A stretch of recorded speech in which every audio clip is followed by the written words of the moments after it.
Es la primera vez que se reúnen los enlaces de seguridad, me comentan, desde que existe la URT. No, es la tercera vez, doctor. Ah, sí, entonces me informó mal de Hernando. No, es la primera vez este año. De este año sí. De este año Bueno, sí. entonces es la tercera vez que se reúnen los enlaces de seguridad, lo cual es un momento muy importante dada la situación que está viviendo el país, especialmente en este momento, y dado que, como ustedes lo saben muy bien, el tema de la restitución de tierras es una de las actividades que mayor riesgo se tiene en los territorios precisamente donde la violencia no se ha ido. Segundo, agradecer a Colombia Transforma, el programa de USAID, por el apoyo que nos está brindando para que estemos hoy aquí.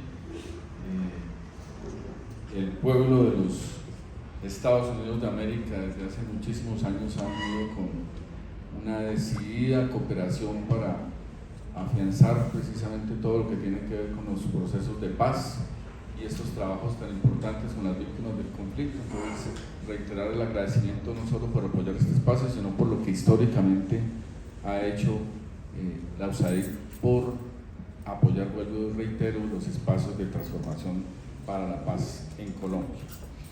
Bien, vamos a tocar un tema que es el tema que compone precisamente tres factores esenciales.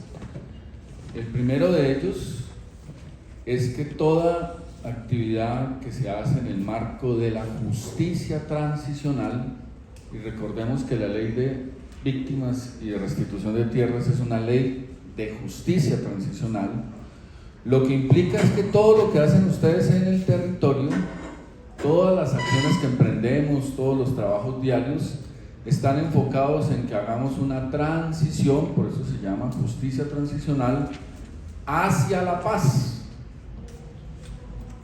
Y entonces hay que ponerle nombre a la paz, porque la paz en abstracto nos lleva a discusiones vagas y etéreas. ¿A dónde nos pretende llevar la transición de la que nos habla la justicia transicional? A algo que ya estaba en la Constitución del 91, solo que ahí se llama Estado Social de Derecho, y que el Acuerdo de Paz de La Habana le coloca otro nombre, con lo cual nos acercamos más hacia lo que estamos buscando cuando hablamos de paz, que es la justicia social. O sea que cuando hablamos que este país se embarcó en una transición hacia la paz, estamos hablando que estamos haciendo planes, programas, proyectos, políticas públicas, acciones en territorio, para que en algún momento lleguemos a tener un Estado con justicia social.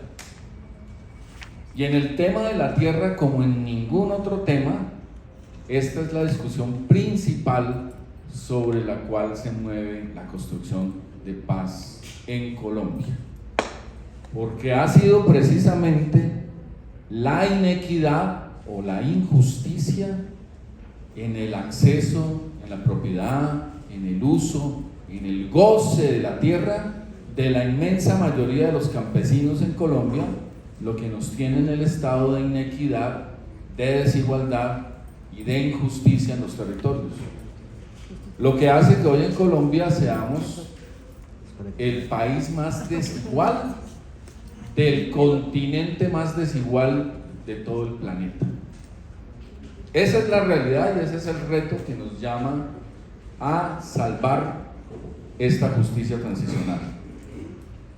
Entonces, miren ustedes las dimensiones que convoca esta actividad que estamos haciendo a diario y que se ven inmersas en la construcción de paz, y la construcción de paz, reiterémoslo, quiere decir que lleguemos a un momento donde Colombia pueda decir: tenemos justicia social, y hoy no la tenemos, y donde menos tenemos justicia social es en el campo colombiano. Entonces, ese es el gran reto. Segundo tema, hoy tenemos un capítulo transicional que se insertó y hace parte integral y fundamental de la Constitución Política de 1991. Ese capítulo transicional es el que ordena la aplicación de los acuerdos de paz firmados en el año 2016. Y vuelvo y repito, hace parte de la Constitución. ¿Qué quiere decir esto? Que el sistema integral de verdad, justicia, reparación y no repetición tiene estatus constitucional. O sea que eso es superior y es más vinculante que la ley de víctimas, porque la Constitución, para los que no son abogados, prima y es un orden jurídico superior a las leyes. ¿Qué quiere decir esto también? Que el derecho a la verdad, el derecho a la justicia, el derecho a la reparación y el derecho a la no repetición hoy son derechos fundamentales de las víctimas. O sea que hay una mayor obligación, no solo por cumplir el acuerdo de paz, sino por cumplir los derechos fundamentales que están integrados a la Constitución de 1991. Entonces, la restitución de tierras tiene que ver con un ejercicio de verdad. Aquí vamos ahorita más adelante a ver un poco las recomendaciones que tienen además un carácter vinculante de la Comisión de Esclarecimiento de la Verdad, que fue una de las instituciones creadas bajo esta norma constitucional. Pero la reparación, entendida como la restitución de tierras para el caso de nosotros, tiene ese carácter constitucional y tiene que ver con esos 4 elementos que son los pilares de lo que llamamos la justicia transicional. La verdad. Entonces, arranquemos por el tema de la verdad y la restitución. Nosotros, cuando estamos haciendo el proceso de la inscripción de un territorio, estamos haciendo un ejercicio de verdad, porque estamos abriéndole la puerta a la víctima para que no solo haga una reclamación judicial, sino que el día de mañana haya una sentencia, y las sentencias son verdad judicial, pero además son verdad judicial que obliga a todo el Estado sobre esa verdad y obliga a la sociedad. Entonces, tarea en la cual estamos quedados, valga la reflexión y la autocrítica en este espacio, es que nuestras sentencias de restitución de tierras, al ser sentencias que versan sobre derechos fundamentales, entre esas la restitución de tierras, tienen que tener el principio de publicidad y deberíamos estarlas promoviendo en medios de comunicación masiva. ¿Y por qué lo digo? Porque cuando se dio el debate si en Montes de María, por poner un solo ejemplo, había existido despojo de tierras por parte de los empresarios, todos los medios de comunicación masivos de este país salieron a decir que eso era falso y que eran víctimas falsas. Y hoy que están las sentencias diciendo la verdad judicial de lo sucedido en Montes de María, los medios de comunicación no están diciendo la información contraria a la que ya erróneamente habían difundido, estigmatizando a las víctimas de los territorios. Entonces, el sentido de la verdad es ese, porque la verdad es esencial para construir paz, y la verdad tiene 3 propósitos fundamentales. El primero, esta verdad histórica y la verdad judicial, pero la verdad judicial es muy importante y es la que trabajamos nosotros a través de la jurisdicción de tierras. Pero el primero es escudriñar en el pasado a esa parte débil, a esa parte que perdió víctima. La palabra víctima es muy compleja, porque la palabra víctima es aquel que lo pierde todo, inclusive la vida. Por eso en nuestro registro único de víctimas están los muertos. Lo que nunca nos han explicado es cómo van a reparar un muerto, pero ahí están. Y están los muertos al lado de los sobrevivientes. En Europa no se habla de víctimas vivas. Cuando ustedes escuchan la palabra, tenemos 6 millones de víctimas del pueblo judío, están hablando de 6 millones de muertos, a los que sobrevivieron no les dicen víctimas, les dicen sobrevivientes. Y es muy diferente cuando yo me llamo víctima o me llamo sobreviviente, porque el sobreviviente tiene una carga heroica de haber resistido y sobrevivido a la guerra. La víctima en últimas es un muerto en vida.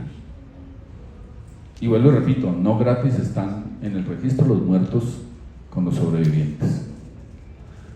Pero bien, entonces el tema de la verdad tiene ese primer gran compromiso, y es rescatar la memoria del que perdió la guerra, porque desde Walter Benjamin sabemos que la historia, que es lo que se escribe, que es diferente a la memoria, que es lo que está en la tradición de los pueblos frente a lo que ha sucedido, la historia la escriben los vencedores. Y en su momento la historia que se escribió en este país fue contraria a la realidad de las víctimas. Por eso la primera misión de la verdad es colocarse del lado del débil, del vulnerable, o sea, para el caso de nosotros, como los llamamos víctimas, pues digámoslo, de las víctimas. Y en este caso dos clases de víctimas, porque tenemos que restituir la memoria de los muertos. Ese es el compromiso de la verdad, porque si no restituimos la memoria de los muertos, la muerte de los compañeros, y aquí los compañeros indígenas lo saben muy bien, la muerte de los compañeros queda en vano y su memoria queda mancillada. Pero los sobrevivientes necesitan la verdad también, para sobre ese relato, y ahora viene la segunda función de la verdad, sobre ese relato de la verdad poder reconciliarse con quienes los victimizaron. Pero mientras no haya verdad, no hay posibilidad de reconciliación. Y esa reconciliación es la segunda gran función que tiene la verdad histórica. Y aquí nos metemos en un campo de batalla bastante complejo, porque la verdad no existe. La verdad se construye. Y yo puedo construir una verdad cogiendo los hechos del pasado, pero ¿qué voy a hacer con esos hechos del pasado? Puedo optar por un camino. Voy a poner dos ejemplos. Los paramilitares cogieron los hechos del pasado, reales, de masacres, de secuestros, de todo lo que hizo mal la guerrilla colombiana, y construyó un relato de verdad para vengarse de eso. Lean, bueno, lo mismo hizo Tiro Fijo con lo que pasó en las agresiones que sufrieron los campesinos en la época de la violencia. Pero lo que hicieron fue hurgar en el pasado para construir un discurso de odio y de venganza. Ese no es el sentido de la verdad. Y yo puedo optar por varios caminos, por eso les digo, la verdad no existe, la verdad se construye. Y la verdad se construye en este intento que estamos haciendo en Colombia, primero que todo con las víctimas. Entonces ese segundo sentido que tiene la verdad es muy importante, porque esta verdad que estamos construyendo ahora es para la reconciliación. Vuelvo y repito, para reconciliarnos necesitamos saber qué pasó, pero una vez sabemos lo que pasó, tenemos que construir una verdad histórica, que es lo que le vamos a entregar a nuestros hijos, para reconciliarnos. Y viene el tercer elemento que tiene la verdad, y que en la restitución de tierras es demasiado importante y fundamental, que es lo que conocemos como no repetición. La verdad, y en este caso de las tierras, es un elemento fundamental para la no repetición.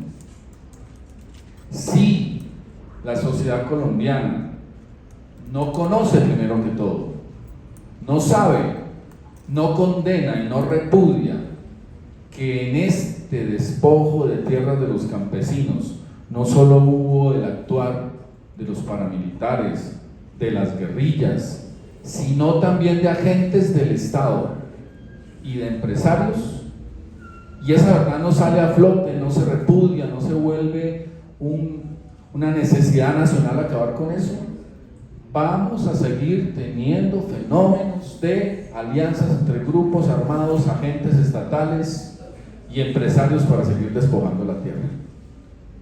Por eso es importante la verdad. Por eso es importante que las sentencias de restitución de tierras sean difundidas. Y vuelvo y repito, eso es algo en que estamos en mora en hacer.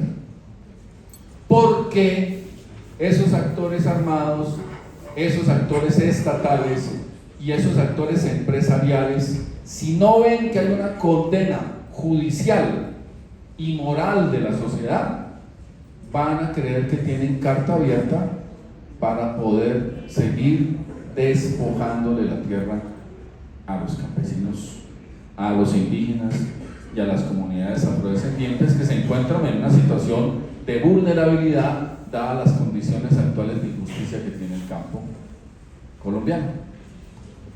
Entonces ahí tenemos muy rápidamente una pequeña reflexión de la importancia que implica la verdad judicial que tienen nuestras sentencias de restitución de tierras.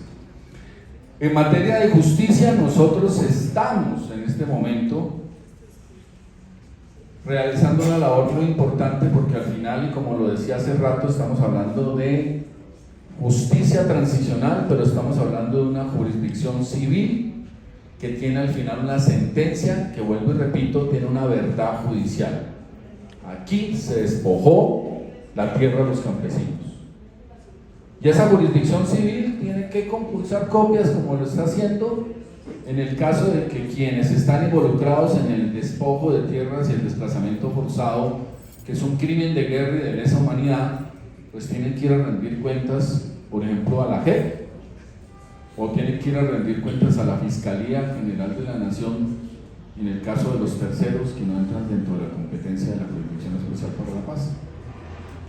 Pero ahí, para que entiendan ustedes, el segundo gran derecho de las víctimas, que es el derecho a la justicia, que quiere decir el derecho a que se investigue, juzgue y condene a los responsables de crímenes de guerra y de lesa humanidad, pues se está cumpliendo en la labor que ejercen ustedes en los territorios a partir de su trabajo tan importante de prevención, atención y medidas de no repetición, que es el concepto integral de la seguridad.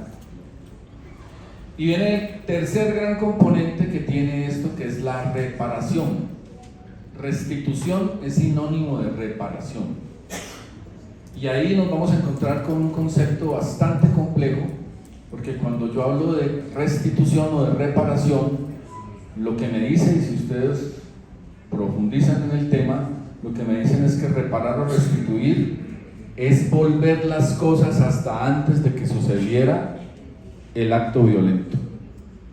Miren el concepto tan complicado, que yo cómo devuelvo los muertos, cómo devuelvo las piernas de la gente que perdió por una mina, cómo devuelvo el dolor, cómo devuelvo el desarrollo. No se puede. Sin embargo, nos dicen restituir o reparar es volver las cosas a como estaban antes. ¿Y por qué lo dicen? Porque la restitución, en últimas, nos pone un reto muy grande de que hagamos tal cantidad de medidas, tal cantidad de esfuerzos presupuestales, pero también humanos, pero también espirituales, que nos acerquemos lo máximo posible a ese imposible de la restitución. Entonces, la reparación, por eso se habla de que debe ser integral.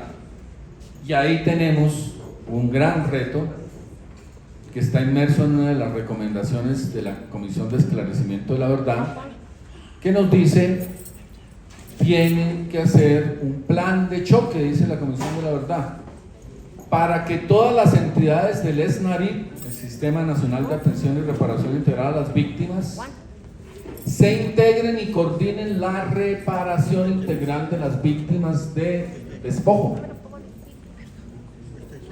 ¿Qué quiere decir esto? Y es una de las situaciones que más atrasadas tenemos en la unidad y con mayor ahínco hay que trabajar. Pues que no es suficiente con que yo entregue la tierra, sino que en ciertas zonas las entidades del SNARIT, para el caso de ustedes que tienen que ver con el subcomité de prevención, protección y medidas de no repetición, tienen que entrar al territorio, a cuidar ese territorio y a cuidar a las víctimas que han entrado en proceso de retorno. Entonces esto es un tema, el tema de la restitución es una responsabilidad principal, no solo de la unidad, del Ministerio de Defensa, de la Policía, de la Armada, del Ejército, del alcalde como la primera autoridad de orden público en los municipios, de las gobernaciones. O sea, el tema de seguridad compete a todas las entidades que constitucional y legalmente tienen obligaciones. Y si no, no puede haber restitución.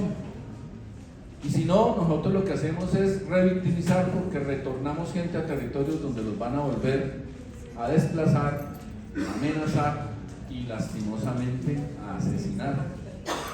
Pues cuando hablamos de seguridad, estamos hablando de uno de los principales componentes para que la política de restitución funcione. Porque mi primera misión, mi primer deber constitucional no es devolver la tierra, no, es garantizar la vida y la integridad de las víctimas. Esa es mi primera misión. O sea que ustedes, los enlaces de seguridad, son los componentes más importantes de esta política. Vuelvo y repito, la función de la unidad de restitución de tierras, la principal no es devolver tierra, es garantizar que a estas personas no las asesinen, no las vuelvan a desplazar, no las vuelvan a violar, no las vuelvan a masacrar. Esa es la principal función de esta entidad.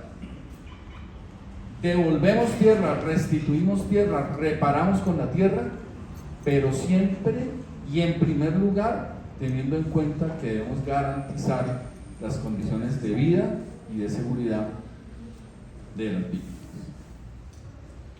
Y eso me remite directamente al cuarto gran campo de la justicia transicional que tiene que ver con nuestro proceso de restitución de tierras, que es el tema de la no repetición. Y la no repetición tiene dos grandes campos en los cuales se mueve. Un primer campo me dice a mí, yo tengo que hacer las reformas estructurales del Estado para impedir que se vuelvan a cometer los hechos que llevaron a que se desarrollaran los crímenes de guerra y de lesa humanidad. Y nosotros trabajamos con el crimen de guerra y de lesa humanidad que cuantitativa y cualitativamente es más grave en Colombia, que es el desplazamiento forzado. Nuestros despojados, antes que todo, son desplazados por la violencia. Entonces, ese primer campo de la no repetición me dice, tiene que hacer una reforma para eso. ¿Y por qué tendría yo que reformar el Estado? Ah, pues porque sucede que entre los años 2003, 2004 hasta el 2009, el despojo que vemos, su protagonista no son tanto las guerrillas o los paramilitares, sino agentes del Estado que trabajan precisamente en las instituciones agrarias del país. Entonces, ¿yo cómo le explico a la sociedad colombiana que una entidad que hubo en Colombia, que se llamaba el INCODER y que hoy se llama la ANT, cómo le explico que en esa entidad se cambiaron los títulos de las propiedades colectivas de los indígenas y de los afrodescendientes para entregársela a narcotraficantes, a políticos y a paramilitares? ¿Cómo le explicamos eso? ¿Cómo le explicamos que hay 4 exdirectores del INCODER presos por entregarle la tierra y participar en una estrategia de despojo masiva en el país? ¿Cómo explicarle al país que fue una política de Estado quitarle la tierra a los campesinos, acabar las unidades agrícolas campesinas y optar por un modelo de desarrollo industrial sobre la base del desplazamiento forzado y la imposición de monocultivos como la caña, como la teca o como la palma africana? Que hoy nos toca ir a los territorios a entregarle la tierra a los campesinos, tierra que está totalmente infértil y en unas condiciones donde ya no se puede sembrar comida. Cuando habla la Comisión de la Verdad de hacer las grandes reformas del Estado para que el despojo no vuelva a ocurrir, nos está señalando a nosotros, porque nosotros tenemos que cambiar las instituciones que durante muchos años se pusieron fue de acuerdo para apoyar a los despojadores y no a las víctimas. Instituciones encargadas además de hacer la reforma agraria, que es lo más grave. ¿Cómo hacemos para reformar y que realmente los notarios y las oficinas de instrumentos públicos no vuelvan a conestar en el campo de los títulos de propiedad de los campesinos? Entonces, ahí está la realidad de lo que hay que transformar. ¿Y qué ha dicho la Comisión de la Verdad? Hay que hacer una reforma profunda a las fuerzas militares y hay que hacer una reforma profunda a los organismos de inteligencia, porque es que durante años hubo una política en la cual se estigmatizó territorios enteros, y en la forma en que se educó y se hicieron los manuales de inteligencia, poblaciones enteras de este país siguen señaladas como enemigos internos.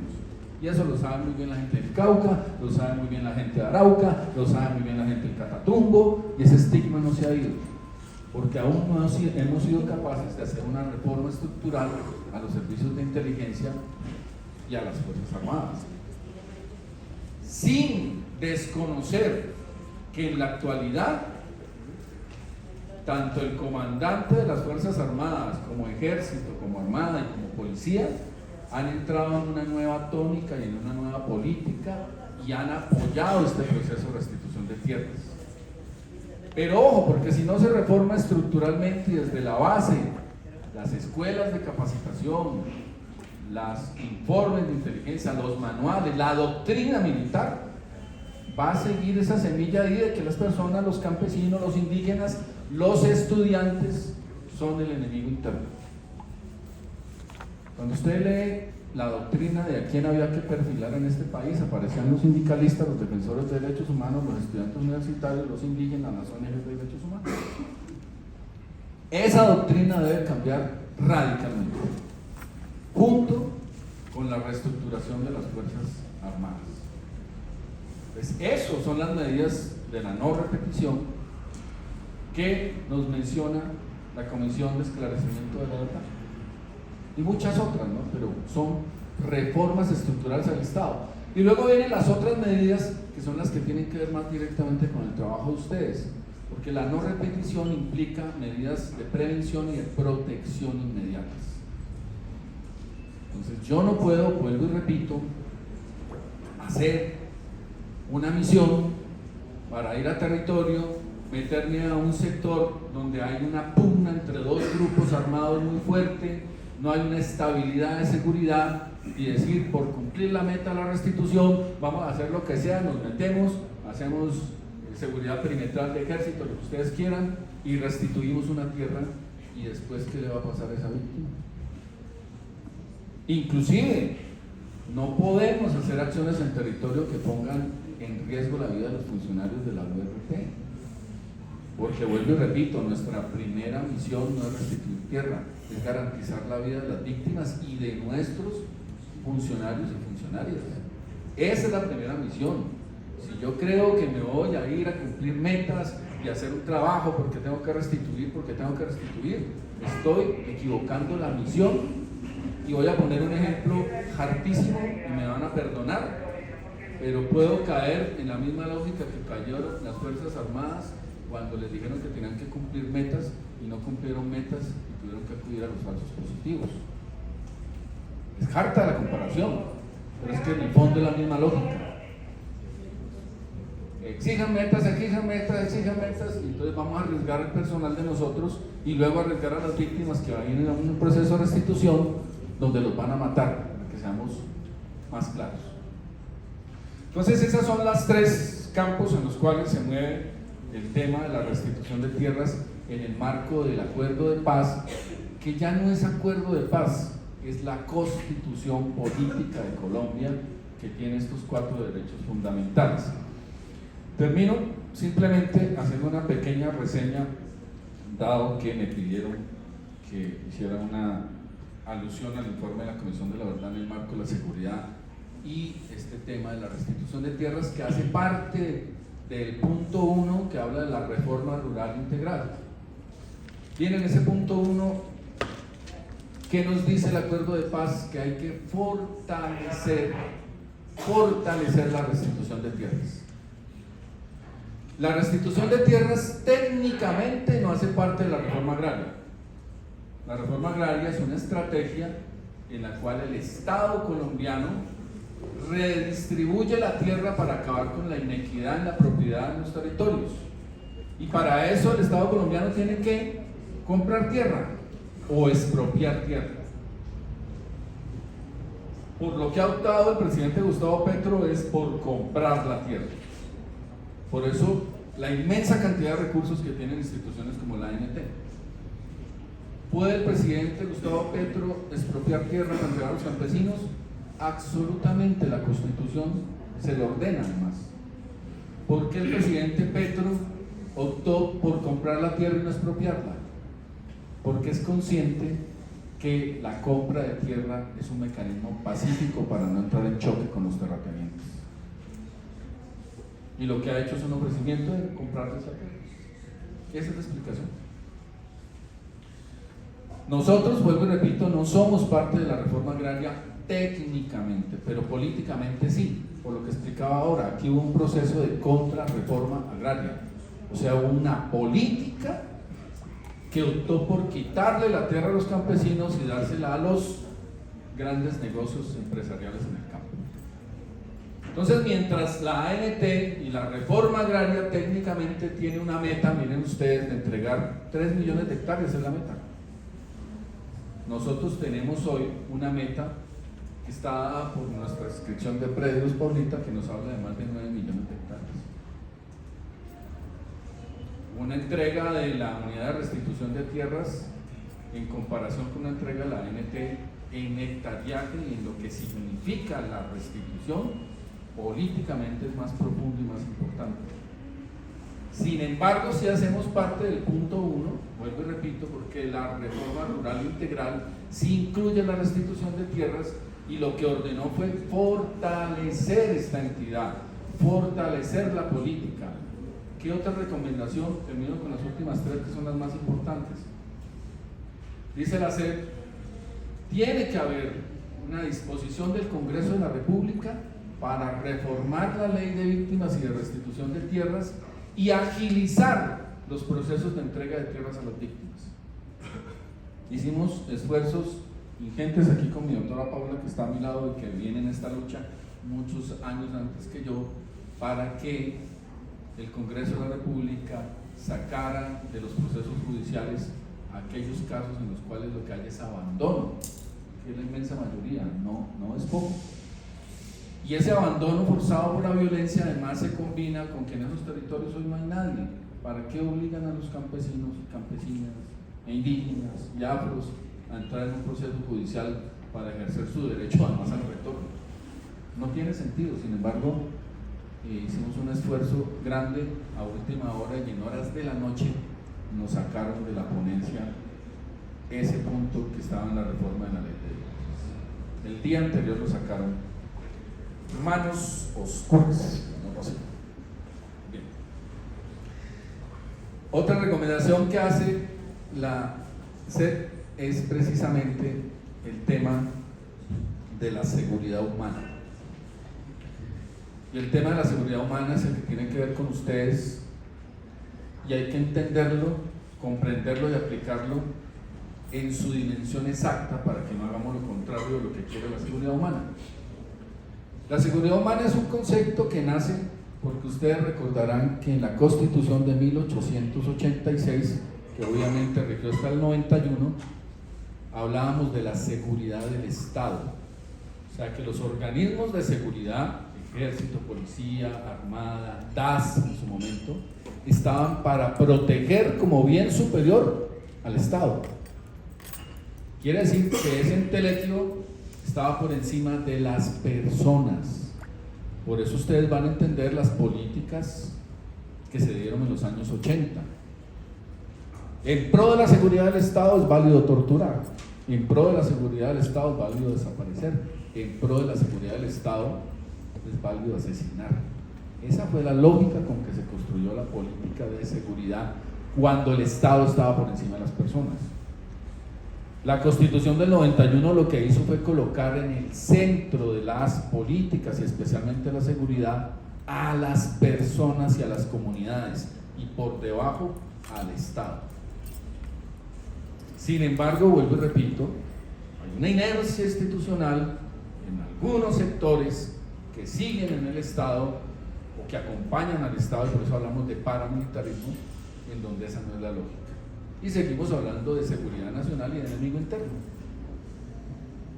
Entonces, la Comisión de Esclarecimiento de la Verdad invita a que se hable, se posicione y se hagan políticas de seguridad humana.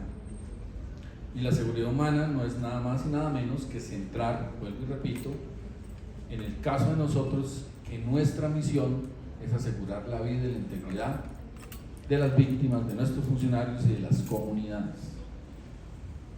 Y en el marco de la restitución garantizamos en primer lugar y prioritariamente eso.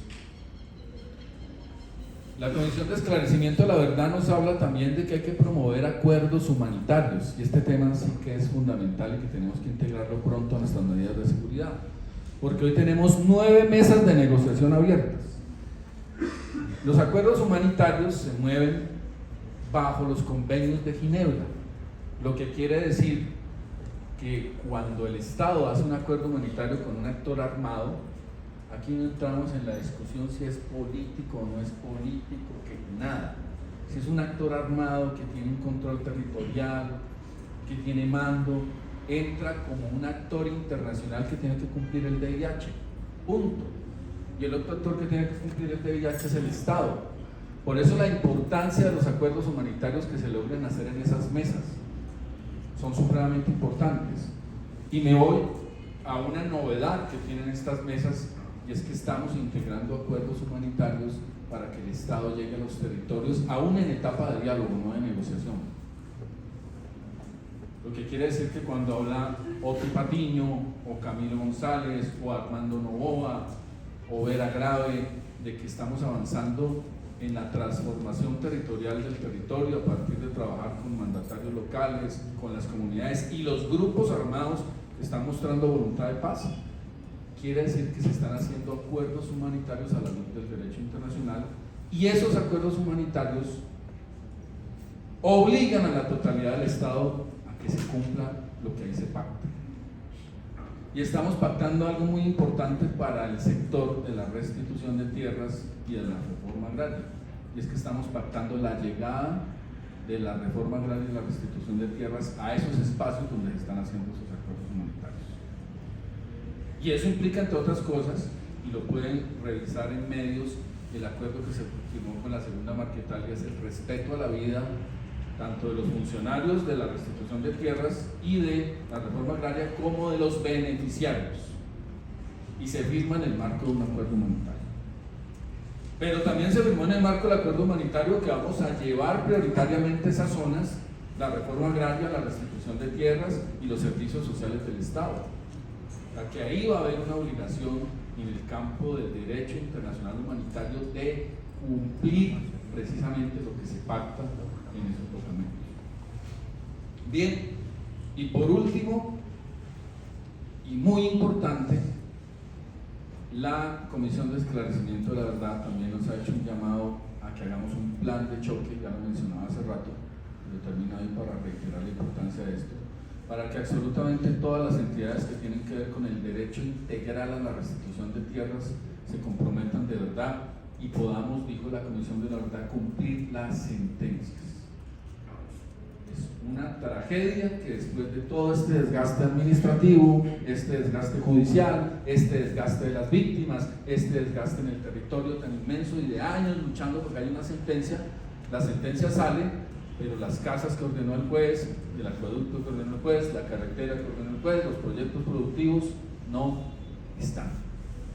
Y las entidades, me perdonan la expresión, se hacen las locas con una orden judicial de justicia transicional que es trascendental para el proceso de paz y para la consolidación de la paz en este país.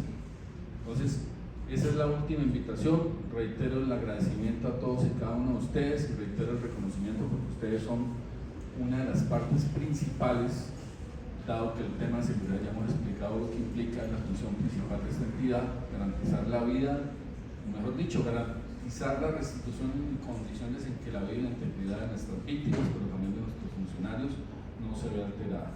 Pues con esto termino dándoles un gran agradecimiento por la labor que hacen en los territorios. Bueno, muchas gracias.